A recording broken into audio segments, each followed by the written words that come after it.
श्रोत्यांनो नमस्कार. आकाशवाणीच्या या विशेष मुलाखत कार्यक्रमात मी निलेश जोशी तुमचं अगदी मनाकाळजापासून स्वागत करतोय. मंडळी, असा म्हटला जाता की जय इच्छा थय मार्ग. एखादा स्वप्न अगदी मनाकाळजापासून बघितला आणि त्यासाठी सातत्याने मेहनत घेतली तर यशाचो हायवे आपसुकच मोकळं होता. पण ह्या कसा होता तुमका माहिती करून घेऊचा तर आज आमच्या आकाशवाणीच्या स्टुडिओत आम्ही निमंत्रित केला अशाच एका ध्येयवेड्या, जिद्दी आणि कर्तृत्ववान चेडवाक. ग्रामीण भागातल्या या मुलीन केवळ इच्छाच धरूक नाही तर आपल्या आवाजाच्या आणि कौशल्याच्या जोरार न्यूज रीडिंग आणि पत्रकारितेच्या क्षेत्रात आपला स्वतःचा एक वेगळा स्थान निर्माण केलं.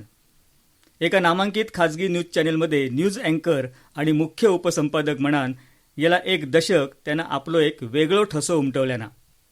10 वर्षापूर्वी त्याच न्यूज चॅनेलमध्ये फक्त व्हॉइस ओव्हर शिकायच्यासाठी इलेला आणि आता त्याच न्यूज चॅनेलमध्ये मुख्य उपसंपादक म्हणून जबाबदारी यशस्वीपणे पेलणारा जिल्ह्यातला नाही तर पूर्ण कोकणातला पहिला मालवणी न्यूज रीडर जुईली पांगम आपल्यासोबत असा. जुईली, तुझं आमच्या स्टुडिओत अगदी मनाकाळजापासून स्वागत. धन्यवाद सर. जुईली, असं म्हणतात की लहान असतानाच आपण कोण व्हायचा त्याची स्वप्न बघत असतो. तर तुझा असा काय झाला होता काय? म्हणजे तू आता जा काय करतस तास तुका करूचा होता, पण त्याच्या आधी तुझा गाव, तुझं परिवार, तुझं शिक्षण याविषयी ऐका गावडा. तुम्ही आता बरीच ओळख करून दिल्यात आणि त्याच्यातनं बरेच मुद्दे सुद्धा स्पष्टच झालेले असत. मी मूळचा आरोस दांडेली माझा गाव, सावंतवाडी तालुक्यातच पडतात. हा जवळपास सावंतवाडीतून 16 किलोमीटर ह्या लांब असा. माझ्या घरात आई बाबा आणि मोठो भाव, आम्ही 4 जण राहतो. आणि सध्या मी कामामुळे म्हणजे मी ज्या ठिकाणी काम करत आहे, जसं तुम्ही म्हटलात की न्यूज चॅनलमध्ये काम करते, तर मी त्याच्यामुळे आता सध्या वाडीत राहत आहे. माझं शिक्षण झाला BSc झूलॉजीमधून. होय होय होय सायन्स. त्याच्याबद्दल मी सांगतलेच नेमक्या काय झालं आता. आणि आता मी पुन्हा एकदा जर्नलिझममध्ये ग्रॅज्युएशन केलंच आहे, त्याच्यामुळे मी डबल ग्रॅज्युएट पदवी लावू शकते. तर गेली 10 वर्ष झाली मी या न्यूज चॅनलमध्ये काम करत आहे. जुईली, तू आता एका नामांकित खाजगी न्यूज चॅनलमध्ये काम करतस आहे, पण तुझं शिक्षण तू म्हटलंस की तुझ्या आरोस गावामध्ये झाला. काय सांगशील? 10वी 12वी खय केलंस तू? हा, माझी 10वी पर्यंतचा शिक्षण झाला, म्हणजे अगदी 1ली पासून तर 10वी पर्यंत ह्या माझ्या गावातच, आरोस गावातच झाला असा. आणि ती शाळा माझ्या आजोबांनी बांधलेली त्या काळात. म्हणजे माझे आजोबा भाऊ पांगम, त्यांचं नाव आनंद, त्यांना सगळे प्रेमान लाडान भाऊ म्हणतात. तर त्यांच्यानी ती बांधलेली शाळा विद्याविहार इंग्लिश स्कूल आरोस बाजार म्हणा. 10वी पर्यंतचं थंय शिक्षण झालं आणि मी 11वी 12वी मध्ये RPD मध्ये शिकलंय. तिकडे 11वी 12वी म्हणून मी तिकडे सायन्स घेतलंय आणि त्याच्यानंतर पुढचा ग्रॅज्युएशन होता झूलॉजी मधला, तर आम्ही SPK कॉलेजमध्ये सावंतवाडीमध्ये घेतलाय. तर त्याच दरम्यान असं झालं की माका माझ्याच एका नातेवाईकांनी असा सजेस्ट केला. त्यांचं नाव कल्पना बांदेकर, तुम्ही त्यांचं नाव ऐका नशातच. प्रसिद्ध लेखिका, अभिनेत्री म्हणा. तर आम्ही एक वर्कशॉप केलेलो आणि माझे जे RPDतले सर होते, भोसले सर म्हणून, तर त्यांच्यानी माका असा सुचवलेला की आम्ही एक वर्कशॉप घेतोसो, कार्यशाळा घेतोसो. आणि ती अशी आवाजाची कार्यशाळा म्हणा असा. तुझो आवाज बरो, तू चांगला बोलतय, तर तू एक काम कर, तू तिकडे जा आणि त्या अटेंड कर ती कार्यशाळा. तर मी 11वीत असताना ती कार्यशाळा गेलंय तिकडे आणि त्या सगळ्या बघलंय आणि काय काय चालतं ह्या सगळ्या झालं. आणि तिकडेच माझी ओळख पुन्हा एकदा माझ्या त्या कल्पना बांदेकर यांच्याशी झाली. तर त्यांच्याबरोबर ओळख झाली आणि त्यांच्यानी मला सजेस्ट केला असा एक न्यूज चॅनल येत असा, आपल्याकडचा पहिलाच लोकल असा न्यूज चॅनल आणि तू तिकडे ट्राय करून बघ. तर मी गेलाय थंयसर आणि ऑडिशन दिलंय माझी. तर पहिल्यांदा माका असा तिकडे पहिली प्रतिक्रिया त्यांची अशी होती की तू जरा बालिश दिसतस आहे आणि कसा बारीक बिरीक होतोय, आवाज आहे तसोच होतो, बारीक बिरीक असो. त्याच्यामुळे त्यांच्यानी म्हणाला अजून तू काही वर्ष काम कर तुझ्यावर आणि तू पुन्हा आमका भेट किंवा नंतर आपण बघूया. हो पहिलो माझ्याबद्दलची त्यांची रिएक्शन होती. त्याच्यानंतर 12वी माझी संपली आणि 12वी संपल्या मी एका वर्कशॉपसाठी आणखीन एका वर्कशॉपसाठी होतं. तर तेव्हा माझी ओळख आमच्या संपादकांशी पुन्हा एकदा झाली, भेट झाली. आणि तेव्हा ते बोलले की तू ये, आपण बघूया कसा काय तू करू मिळता, आता काय तुझ्यात बदल झाले हे आम्ही समजून घेऊया. तर तेव्हा नंतर मी पुन्हा एकदा त्या न्यूज चॅनल बरोबर जोडला गेले आणि तेव्हापासून आतापर्यंत सर्व प्रवास तुम्ही स्वतः बघतात. वा, या लाईन मध्येच जायचा, व्हॉइस ओव्हर करायचा? अजिबात नाही. असं काही मी ठरवलं नव्हतं. म्हणजे लहानपणापासून माझी अशी इच्छा होती की माका शिक्षक बनायचा असा. ओके. म्हणजे आमच्या शाळेत सुद्धा ते शिक्षक दिनाक मुलं शिक्षक होतात, मग तसा मी शिकवायचंय वगैरे आणि आमचे नंबर काढले जायचे. तर त्याच्यातनं नंबर येऊ लागले आणि पहिल्याच पासून म्हणजे अगदी लहानपणापासूनची माझी आवड होती की माका काही झाला तरी शिक्षक बनायचा असा. पण नंतर जेव्हा आम्ही ह्या मोठी होग लागलो तसा समजाक लागला की शिक्षक आता काय ह्या नाही, असा नोकरेच गावनत नाही, त्यामुळे आता करूचा काय हो, एक नवो प्रश्न येलो समोर. पण त्याचवेळी काय नशीब म्हणायचा, आई वडिलांची पुण्याई, वाडवडिलांची पुण्याई, आजोबांची पुण्याई माहित नाही, पण ह्या क्षेत्राशी मी पुन्हा एकदा जोडला गेले. अपघातानं दिलंय. आणि अगदी तुमका सांगू तर माका बातमी अजिबात आवडायचे नाही. म्हणजे जर घरात टीव्ही सुरू झाली आणि मी जर एखादी पिक्चर बघित असान, काय सिरियली बिरेली, तेव्हा सिरियलच होत्या आणि त्या पलीकडे आमच्याकडे तसं काय ह्याच नव्हतं. तर ते बातमी सुरू झाले की मी चॅनल बदललाय. बाबांनी न्यूज चॅनल सुरू केलो, दादांनी सुरू केलं, म्हणजे आजला काय आमका पटना नाही, बंद करा पहिलो तो आधी, इतक्या करून त्याची टाळाटाळ सुरू व्हायचे. पण जसा न्यूज चॅनल मध्ये लागलाय तसा ते मी अँकर बघायचंय, माका त्या बातम्यांशी काय पडलेला नाही होता. अगदी तुम्ही असं म्हणा सुद्धा हरकत नाही की पत्रकारितेतलो म्हणजे काय होय आमका माहिती नाही. आणि अशा वेळेपासून ह्यो सगळं प्रवास सुरू झाला. तू साधारण त्या न्यूज चॅनलमध्ये पहिले मला वाटतं तू व्हॉइस ओव्हर देऊक सुरुवात केलंस. म्हणजे तुका कॅमेऱ्यासमोर पहिला तू येऊक नाही होतस, तू व्हॉइस ओव्हर दे होतस. पहिलं व्हॉइस ओव्हर तुका आठवतं का? आणि तेव्हा काय म्हणजे पोटात कशी फुलपाखरा वगैरे काय फिरावती का? फुलपाखरा म्हणजे आता तुम्ही स्वतः प्रत्यक्ष साक्षीदार आहात त्याचे. आपण एकत्रच खरं तर काम केलेला. आणि माका असं वाटतं आमचे तेव्हा धसके सर होते आणि धसके सरांच्या माध्यमातून माझी तुमच्याशी पहिली ओळख झाली.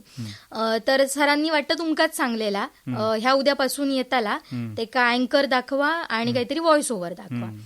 माका आठवतं मी त्या माईक समोर बसलोय आणि हेरवी मी घरात पेपर वाचाय तर मस्त पहिल्यापासून शेवटपर्यंत न चुकता वाचाय.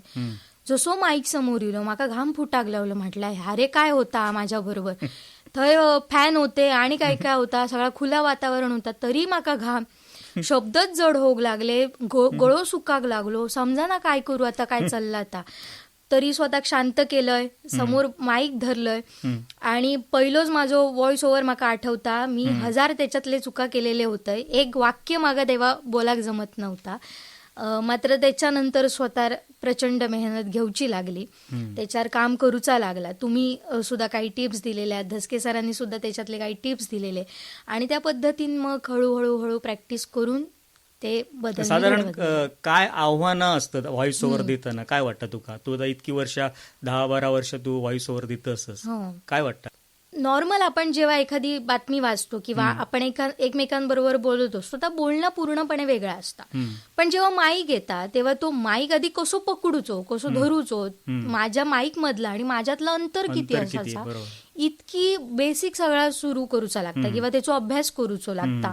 त्याच्यानंतर मग तुम्ही आवाजातले चढ उतार कसे करायचे, कॉमा किती पॉज घेऊ होयो, त्याच्यानंतर फुल स्टॉप इलो तर फुल स्टॉपला किती वेळ थंय ठेवूक होया, पुढची लाईन कशी वाचूक होई, त्याच्यानंतर कुठलो शब्द महत्वाचो असा, कुठल्या याच्यावर जोर देऊक होयो, हे सगळं आपल्याला समजावं. पुन्हा त्याच्यात भावना सुद्धा तितकेच समजून घेणं गरजेचं असतं. आता समजा एखादी अपघाताची बातमी झाली आणि मी त्याच्यात अगदी उत्साहीपणे ती बातमी दिलं, लोक गाळी नाही घालतले, ट्रोल करतले आता, पण त्याच ती भावना समजून त्याच्यातलो गाभो समजून जेव्हा आपण त्या काम सुरू करतो, तो व्हॉइस ओव्हर देतो, तेव्हा लोकांच्या काळजाक भिडा घाव्या ह्याची पण आपल्याला काळजी घ्यायची. तो टोन पुन्हा महत्वाचो असता, त्या सगळा समजून घेणं ही माका आव्हानं वाटतात. थोडक्यात तुझी जी काही जर्नी होती, तुझा जो काही प्रवास होतो, म्हणजे तू तुझ्यावरच काम करत गेलंस, हो हो अगदी असा म्हटला तर त्या चुकीचा होचा नाही. हो. व्हॉइस ओव्हर देण्यासाठी तू त्या चॅनेलमध्ये गेलंस आणि कधी त्या चॅनेलचा चेहरो बनलंस, त्याचं न्यूज अँकर बनलंस, तर तो प्रवास ऐकू आवडत. हा आता झाला असा जसं मी तुमका म्हटलंय की हा सगळा अपघाताचाच प्रवास हो. होतो. 12वी संपली आणि मी पुन्हा एकदा तिकडे येईलय आणि या सगळ्याचा श्रेय मी आमचे संपादक सागर चव्हाण सरांका देतात. तर त्यांच्यानी काय केला तर माझी आवड बघितली, त्यांच्यानी समजून घेतला की ह्या काय करू शकता, ह्याच्यात किती कपॅसिटी आहे. आता न्यूज चॅनल म्हणजे तिकडे जबाबदारी येतात. बरोबर. तुम्ही शब्द काय उच्चारतात, तुम्ही काय बोलतात, तुम्ही कसा प्रेझेंट करतात, ह्या सगळ्या लोक बघत असतात. तुमच्यात तो पुन्हा अभ्यास करूची सुद्धा तयारी हवी. तर कदाचित त्यांना ते गोष्टी दिसले असतील आणि त्यांच्यानी माका संधी दिली. झाला असं की मी तिकडे बरेच दिवस 6 महिने होते आणि 6 महिन्यांमध्ये मी त्या सगळं समजून घेत होते की अँकर कसे द्यायचे, तुमची देहबोली कशी असाक हवी, तुम्ही कॅमेऱ्याच्या समोर उभ्या राहिल्यानंतर एक पॉज देऊचो असता. ह्या माका खरा तर तिकडे गेल्यानंतरच समजला. नाहीतर माका कॅमेऱ्याच्या समोर राहायची सुद्धा लाज वाटायची. पण ते सुद्धा गोष्टी समजून घेणं महत्वाचं होतं की कॅमेरा समोर कसा उभ्या राहायचा. तर हळूहळू ते गोष्टी समजून घेतलंय, करत गेलंय. तेव्हा सुद्धा आमचा तसाच. आणि आमच्याकडे सुरुवातीक जेव्हा त्या न्यूज चॅनलमध्ये आमचा जो प्रवासच होतो तो मुळातच 2 खोलींमधलं होतो. म्हणजे जी आमच्या सरांची केबिन होती त्या केबिनमध्ये आम्ही समोर पीसी ठेवायचो, पीसीची स्क्रीन होती, 2 माणसं आमका लाईटी पकडायच्या अक्षरशः. आमचं प्रॉम्प्टर वगैरे काय नव्हतं, टेलिप्रॉम्प्टर. पीसीच आमचो प्रॉम्प्टर, एक माणूस खालनं स्क्रोल करी, समोर ती अक्षरा वर ढकलत. आणि एक कुत्रो पण होतो, त्याची आठवण तेवढीच महत्वाची आहे. म्हणजे जा साऊंड प्रूफ स्टुडिओ व्हिडिओ असले प्रकार काय नाही आमच्याकडे. तर अशा परिस्थितीत तो भयंकर डिस्टर्ब करी. म्हणजे हेरवी तो शांत असायचो, पण जसा मी अँकर घेऊन जायचंय त्याचं भुंकण्याचा आवाज सुरू व्हायचो. काय झालो, आम्ही एका अँकरसाठी माझ्या मते 10-10, 15-15 मिनिटं वाट बघू आणि नंतर तो अँकर घेऊ. म्हणजे तुम्ही जरी तुमचा आता फ्लो लागलो अँकर देऊचो तर तो भुंकाचा सुरू करी, आमचं सगळं फ्लो तुटान जाय. आणि कॅमेरामन भिजान ह्या व्हायचे, फुल चिंब. त्याच्यानंतर जो कॅमेरा पकडलेलो असायचो तो माणूस ह्या व्हायचो. आणि अँकर म्हणून मी जेव्हा तिकडे उभे असायचं तर मी घामात भिजून एकदम अशी परिस्थिती आमची. पण ती मजा वेगळी होती, तो स्ट्रगल करणं वेगळा होता. तिथपासून आता प्रॉम्प्टर पर्यंत आणि प्रॉम्प्टर सुसज्ज परिपूर्ण स्टुडिओ. आणि माका मी आवर्जून याचा उल्लेख करेन आणि माका त्याचा अभिमान आहे. मी ज्या चॅनलमध्ये, केबल चॅनलमध्ये म्हणा तेव्हा केबल चॅनल आणि आता पूर्णपणे डिजिटल मीडियापर्यंतचो हो प्रवास, तर हो आमच्या चॅनलचो पहिलो असो स्टुडिओ असा कोकणातलो, जो एकमेव असा. आणि ह्याचो माका प्रचंड अभिमान. पहिल्यांदा कॅमेरा समोर उभं राहिलंस तेव्हा व्हॉइस ओव्हर सारखी परिस्थिती तशीच तुझी होती. आणि माका एक सांग की पदवी मिळाल्यावर तू जर्नलिझम पण पूर्ण केलंस, असं मगाशी म्हटलंस तू. तर प्रत्यक्ष कामाचा अनुभव आणि नंतर घेतलेला पुस्तकी शिक्षण ह्याच्यामुळे तुझ्या पत्रकारितेच्या दृष्टिकोनात किती फरक पडलो? आता काय असतं, जेव्हा मी पहिल्यांदा डिप्लोमा केलाय खरं तर. म्हणजे माझं ग्रॅज्युएशन 12वी नंतर मी हयच राहिलंय आणि मी असं ठरवलंय की माका आता कदाचित ह्या क्षेत्र आवडाक लागला असा आणि मी कंटिन्यू करतल असं. बऱ्याच जणांचं असं झालं की बाय तू सायन्स घेतलंय, तुका आठवता मा ता तू सोडू नको आणि पुढचे धोके तू समजून घे. तुका ह्या क्षेत्रात यश मिळतलाच असं नाही. जोपर्यंत तू ऍक्टिव्ह असाय, जोपर्यंत तू तरुण असाय, तोपर्यंतच ह्या क्षेत्रात तू टिकू शकताय, असे सल्ले त्यावेळी येले. पण माका जाणवाक लागला की ह्या क्षेत्रातच मी बरेच गोष्टी करू शकताय आणि त्यात वेगळेपणा माका दाखवून स्वतःक देऊक मिळतलो. त्यामुळे तर मी कंटिन्यू केलंय. त्याच्यामुळे माझा ग्रॅज्युएशनही सुरू होता आणि त्याच वेळी मी ह्या चॅनलला अँकर म्हणूनही काम करी होते. म्हणजे फक्त मी अँकरच होतंय, ज्या समोर माका लिहून दिला जायचा आमच्या सब एडिटर कडूनच, तितक्याच मी वाचून दाखवत होते. त्या पलीकडे काय नाही, फक्त काय छोटे मोठे गोष्टी मदत करणं. तर मी जेव्हा ह्या ग्रॅज्युएशन घेतलंय करू आणि मग ग्रॅज्युएशन झाल्यानंतर माझ्यासमोर असं प्रश्न पडलो की आता मी काय करू. तर एक पर्याय येलो की डिप्लोमा म्हणून असा यशवंतराव चव्हाण विद्यापीठाचो, तर तो मी करू घेतलाय. मग तेव्हा माका पत्रकारितेचो इतिहास म्हणजे काय ह्या समजून येला, कारण त्याच्यात जास्त काय वेगळा नसताच. आणि माझा दुर्दैव असा की त्याच वेळी कोरोना सुरू झालं. म्हणजे आमची एक्झाम आहे ऑनलाईन झाली. त्याच्यामुळे तो एक विषय संपलो. मात्र पुन्हा म्हणजे त्या डिप्लोमा संपल्यानंतर अगदी कोरोनाच्या नंतर मी 2022 मध्ये पुन्हा एकदा ग्रॅज्युएशन करू घेतलंय. माझा प्रॅक्टिकल खरं तर सुरू होता. म्हणजे लोकांचं असं असतं की पहिल्यांदा ते थिअरी समजून घेतात एखाद्या विषयाची आणि नंतर प्रॅक्टिकल करतात. माझा असा झाला की या चॅनलमुळे माझा प्रॅक्टिकल नॉलेज माझ्याकडे होता. म्हणजे स्क्रिप्टिंग कसे असायचे, हेडिंग किती शब्दांचा असा हव्या, अँकर किती 3 ओळींमध्येच असा घोळो, व्हॉइस ओव्हर मधले शब्द किती असा, ह्या मला माहितीच होता. हा बेसिक होता म्हणजे जो आपण नेहमी करतो आणि जो गरजेचा आता. पण इकडे इल्यानंतर माका काय कळला की किती बारकावे आपल्याक समजून घेऊ हवे, एखादी गोष्ट व्हायरल होण्यासाठी काय करू हव्या. मग त्याचे वेगवेगळ्या अंगान ते गोष्टी वेगळ्या पद्धतीने समजून घेणं माका महत्वाचा ठरला. त्याच्यामुळे प्रॅक्टिकल बरोबर थिअरी तुमच्याकडे असणं गरजेचा पडता. आणि त्यानंतर तुम्ही मात्र तुमच्यात ती आणखीन एक मॅच्युरिटी येतात, ती समज येतं की आपल्या काय करू हव्या याच्यापेक्षा काय करू नये हे गोष्टी अधिक स्पष्ट होतात असं मला वाटतं. नक्कीच बऱ्याच जणांचा तू म्हटल्याप्रमाणे उलटा असतं, आधी ते डिग्री करतात आणि नंतर मग ह्याच्या तरी चॅनलमध्ये त्या अभ्यासाचा ते उपयोग करतात. तर न्यूज अँकर म्हणून काम करताना खयच्या गोष्टींचा भान ठेवू आहे काय वाटतं तुला? सत्ताड जागृत राहा हव्या पहिला आधी. मी मगाशी सुद्धा म्हटले की आपली देहबोली कशी असावी ह्या आपल्याक माहिती असाव्या. आता काय होता म्हणजे माका आधी मेकअप बिकअप हे प्रकार जास्त माहिती नव्हते किंवा माका त्याची आवड नाही, त्यामुळे त्या भानगडीत मी जास्त नव्हतंच. पण आत्ता जेव्हा माका समजाक लागला की हो सुद्धा गेटअप किती महत्वाचं असता, त्याच्यानंतर त्याच्यामुळे आपला एक आत्मविश्वास कसो वाढता ह्या गोष्टींकडे किंवा हे सुद्धा गोष्टी आपल्या पर्सनॅलिटी डेव्हलपमेंटसाठी किती गरजेचे असतात ते समजून घेतल्यानंतर मी त्याच्यात बदल केलाय आणि त्या करूक सुरू केलाय. ह्या एक झाला.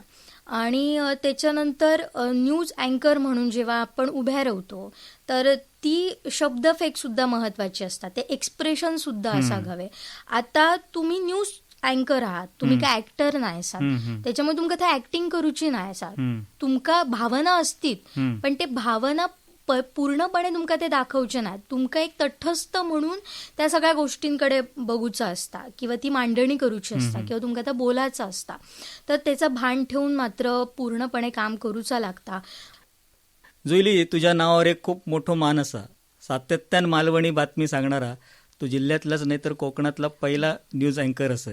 तर मालवणी अँकरिंग करणं, अस्सल मालवणी भाषेतून बातमी सांगणं, ही आयडिया इली कशी? आणि जेव्हा तू पहिल्यांदा मालवणीतून बुलेटिन वाचलंय तेव्हा प्रेक्षकांची काय प्रतिक्रिया होती? काय झाला म्हणजे आम्ही ना पहिल्यांदा फक्त एक बातमी करू, एखादी बाबा काहीतरी वेगळो विषय असा. आता पावसाळ्यात आपल्याकडे कुर्ले धरतात तर मग तसे काहीतरी वेगळ्या बातमी असल्या की आम्ही ते मालवणीत करू आणि लोकांका त्या आवडा. लोकांची अशी प्रतिक्रिया असायची की बाबा तुम्ही मालवणी, आता तुमचं चॅनलच सिंधुदुर्गातलो, तुम्ही सगळी माणसाच मालवणी, असं असताना तुमच्याकडनं मालवणी बातमी आमका ऐका कशाक नाही गावणार. तर गोव्यात तुम्ही गेलात तर गोव्यावाले आपलो भाषा ती मांडतात आणि गोव्याच्या भाषेत ती ह्या देतात, त्यांची बुलेटिन असतात. तुम्ही कशा करणार नाही. तर ह्याचा पहिल्यांदा श्रेय देऊ हव्यात आमच्या संपादक सागर चव्हाण सरांका. तर त्यांच्याच संकल्पनेतनं ह्या खरं सुरू झाला. त्यांच्यानी माका जेव्हा पहिल्यांदा सांगितला की आपल्याला आता पुढच्या आठवड्यापासून, त्यांच्यानी एक आमका डेडलाईन दिली की तुमका पुढच्या आठवड्यापासून ह्या मालवणी बुलेटिन सुरू करूचा असा. तर माझा असा झाला की मालवणी बुलेटिन कसा काय करतो, म्हणजे आधीच आपल्याकडे कामाचो फ्लो इतको त्या सगळा आम्ही कोरोनात सुरू केलेला. तुमका माहितीच होतं कोरोनात जेव्हा सगळा बंद होता तेव्हा सगळे न्यूज चॅनल आधी पहिले सुरू होते. पुन्हा त्याच वेळी एक सोशल मीडिया ह्यो प्रकार आणखीन तुफान चलत होतो. तर त्याच्यामुळे काय झाला की आम्ही जेव्हा पहिल्यांदा बुलेटिन म्हणून तो सुरू केला तर तेव्हा खूपच चांगलं उत्स्फूर्त असं प्रतिसाद मिळालेलो. आम्ही सगळे साशंक होतो की ह्या कशा पद्धतीने चालू शकता, आम्ही त्याच्यात ट्रोल होऊ शकतो का, किंवा तेच शब्द पुन्हा असा घवे मालवणी. कारण बऱ्याचदा काय होता की आपली जी मालवणी भाषा, आता मी सावंतवाडीतला असाय त्याच्यामुळे माझी मालवणी भाषा ही सावंतवाडीची मालवणी भाषा, पण त्याच कुडाळवालो किंवा मालवणवालो असतात तर ते का ती भाषा पुन्हा ह्या असा काय बोलताय, ह्याचे शब्द असे काय, असं पण होऊ शकता. एखादं मुंबईत रवानता बघत असतात तर तेका ही मालवणी पुन्हा वेगळी वाटू शकता. तर असे बरेच आमच्या समोरचे हा होते. पण सुदैवान आमच्या आता खूप चांगल्या पद्धतीन चालला, तेका खूप उत्स्फूर्त प्रतिसाद मिळालो वा. आणि लोकांनी तशा प्रतिक्रिया आमका दिल्या आणि आम्ही ता कंटिन्यू केला. काही वर्ष त्याच्यात गॅप पडली आणि पुन्हा ती गॅप आम्ही सोडून आता पुन्हा एकदा आम्ही त्या आणला, तर तेका सुद्धा तेवढंच उत्स्फूर्त प्रतिसाद मिळतं आणि लोकांची खास आवर्जून कमेंट असता, आता बघा कसा वाटता, हा. आपलं चॅनल वाटाक लागलं. म्हणजे अरे जो वा वा. आपलेपणा जो हा ना, हा. तो काहीतरी Connect लोकांमध्ये या झालो तो. मालवणी भाषेमुळे कनेक्ट झालं. कनेक्ट झालो. जुईली, तू मुलाखती घेण्यात सुद्धा तुझी मास्टरी असा. अनेक मुलाखती तू घेतल्यास आणि मालवणी मधून सुद्धा तू आता मुलाखती घेतसच. ह्या कसा काय जमवते, म्हणजे कोणाची मुलाखत घेऊची असा त्याची पूर्वतयारी वगैरे कशी काय करतस तू? काय म्हणजे अभ्यास होयो हम्म. पहिलो आधी. आता काही काही गोष्टी अशा असतात की नव्यानंच माझ्या समोर येतात. हम्म. मग त्याच्यासाठी मी आधी त्या माणसांबरोबर बोलतोय, म्हणजे मी साधारण अंदाज घेतोय की समोरचो माणूस माझ्याशी कसो बोलता, हम्म. तेका काय सांगूचा, तो डाऊन टू अर्थ हा काय, म्हणजे मी तेका काही प्रश्न विचारले तरी तो अगदी मन मोकळेपणान बोलू शकता काय, किंवा तेका माका बोलता करूचा लागताला काय. कारण काही जण कशी असतात, जेव्हा समोर असल्यानंतर ती भरभरून बोलतात, पण जेव्हा कॅमेरा समोर येतात तेव्हा मात्र पूर्ण वेगळा असता. म्हणजे ती एका शब्दात एका वाक्यात उत्तरा देऊन टाकतात.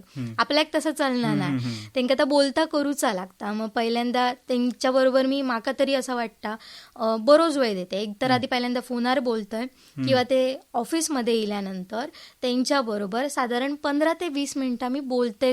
म्हणजे त्याच्यातनं माका एक अंदाज येता की या माणसाशी माका कसा बोलायचा, तर तो मी एक अभ्यास करते. त्याच्यानंतर मग बऱ्याचदा असा होता की उत्स्फूर्त मुलाखत, आता तुम्ही सुद्धा मागा म्हटलेल्या आहेत की मी प्रश्न काय सांगूच आहे ना, जा आता उत्स्फूर्त, कारण त्याच्यातनं फ्रेशनेस कायम राहता.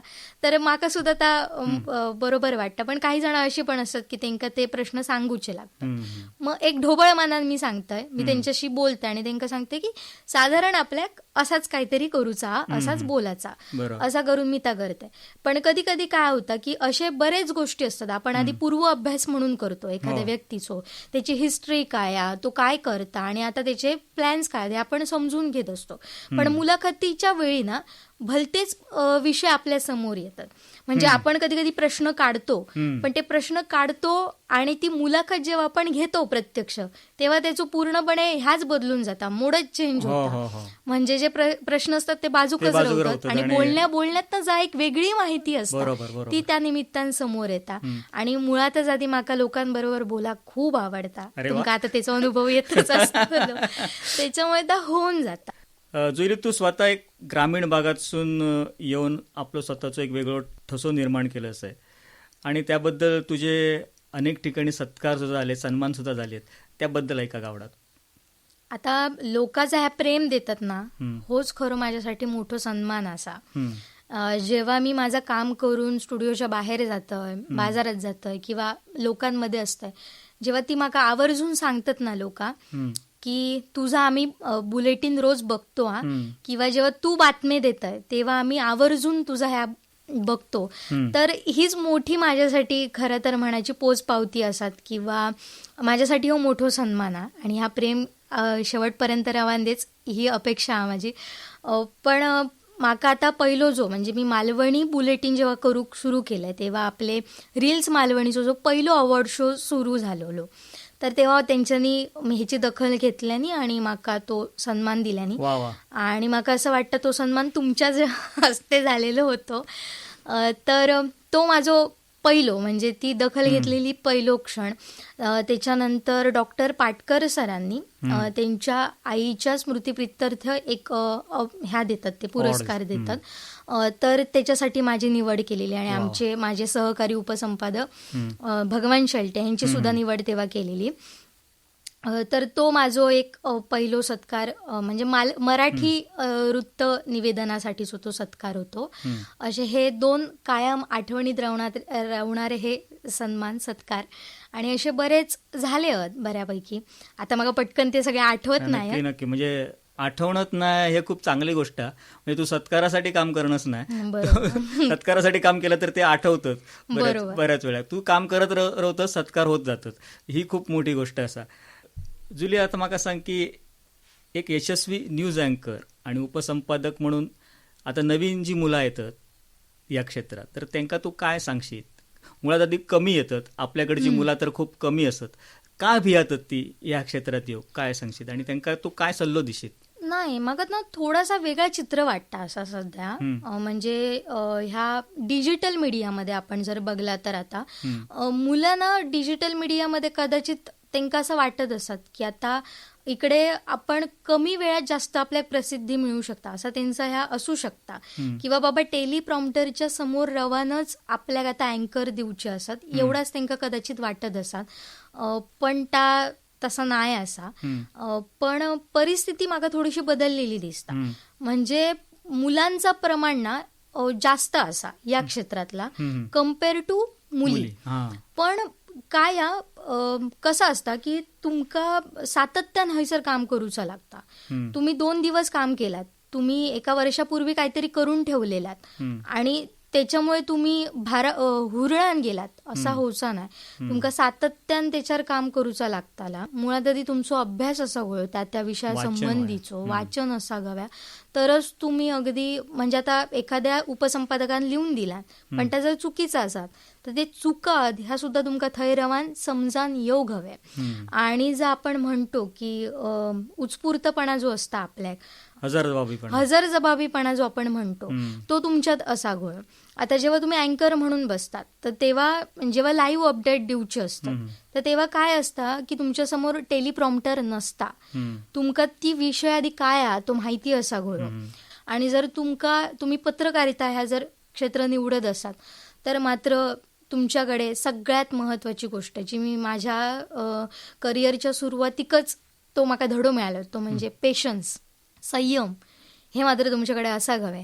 पण जर तुम्ही तुमच्यात सातत्य ठेवलात, तुमच्यावर स्वतःवर मेहनत केलात आणि काहीतरी वेगळा अभ्यास करूची जर तुमच्यात आवड असतात तर या पत्रकारितेचं क्षेत्र खूप मोठा आणि हिची दारं तुमच्यासाठी खुली असतात. वा, म्हाका वाटतं जे नवीन येणारे जे मुली जे काय असतील ते याचो नक्कीच विचार करतील.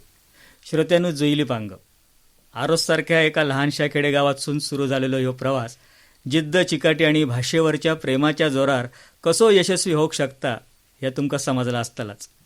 जुईली, तुझी जिद्द आणि तुझो कॅमेऱ्यासमोरचो तो आश्वासक चेहरो येणाऱ्या अनेक तरुणांका दिशादर्शक ठरतलो.